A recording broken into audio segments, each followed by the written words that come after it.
Open your eyes. It's okay. The world isn't as dark as you think it is. There are still people out there who carry the torch, make the world just a little safer. If you're ready to be one of them, then this show is for you.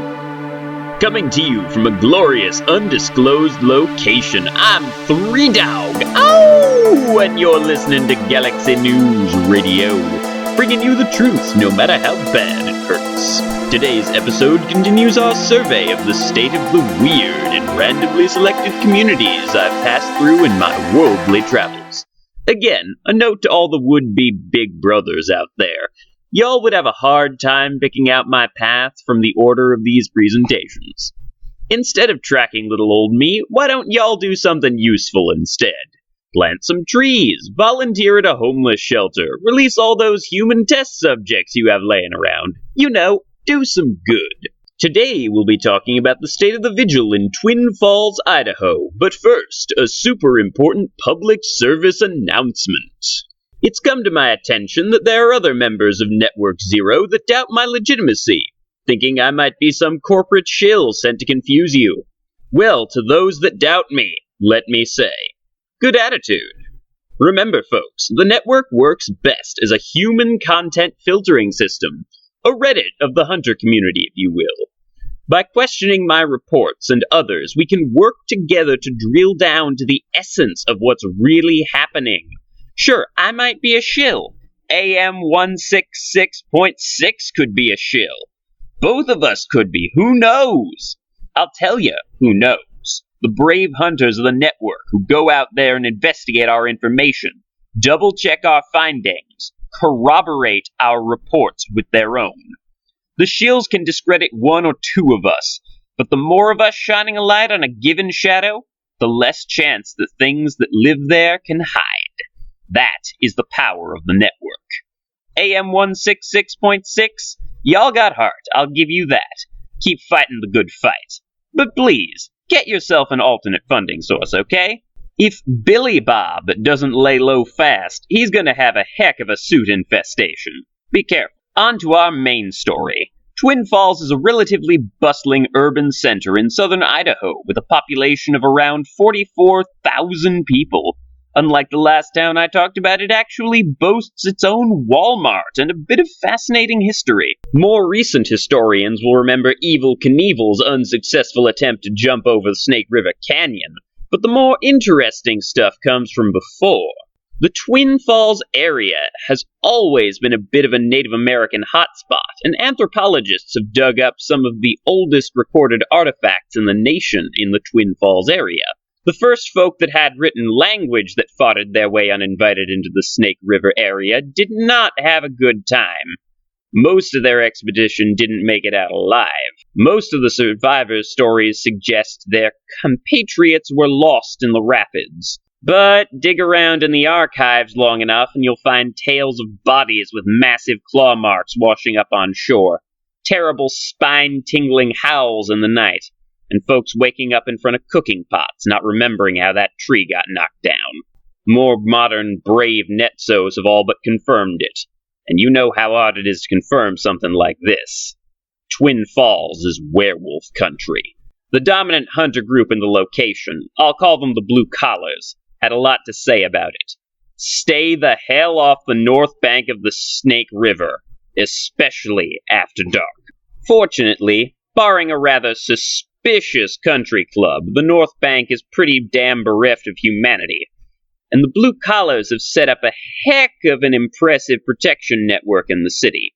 Maybe more impressively, they have solid supply lines. I'm not going to name names, obviously, but ask around in town. They've got some damn fine silver bullets for sale. With a hunter-on-werewolf Cold War gripping the Snake River, you'd think any other secrets Twin Falls had to hide wouldn't be worth my breath. But while I was digging around, I noticed something else amiss. There's another part of town where folk keep going missing. The local salvage yards.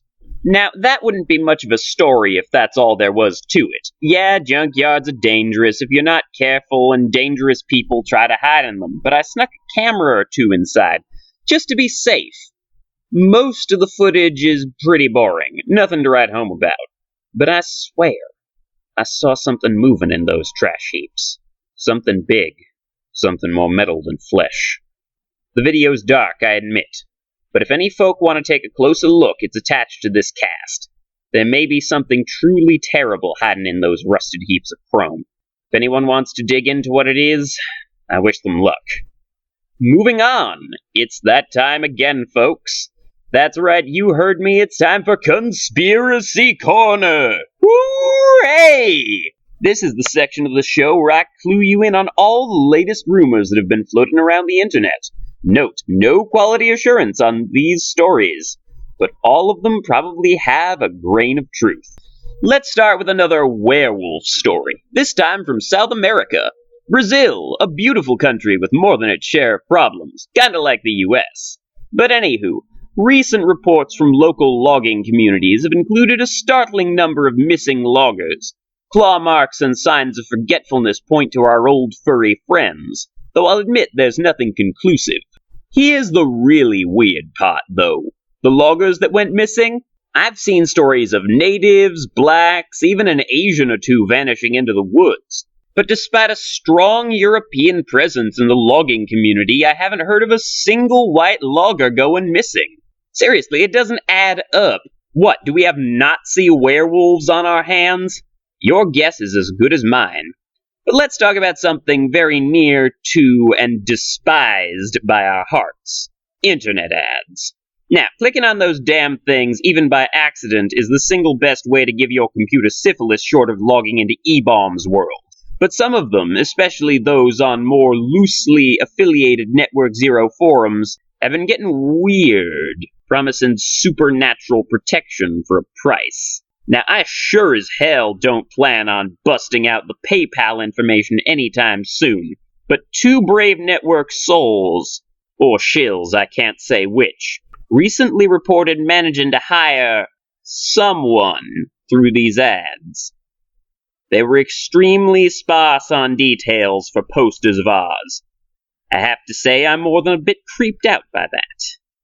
Now, 2 points make a line, not a pattern, and I'd just as soon chalk the whole thing up to trolls, but it may be worth keeping an eye on those classifieds.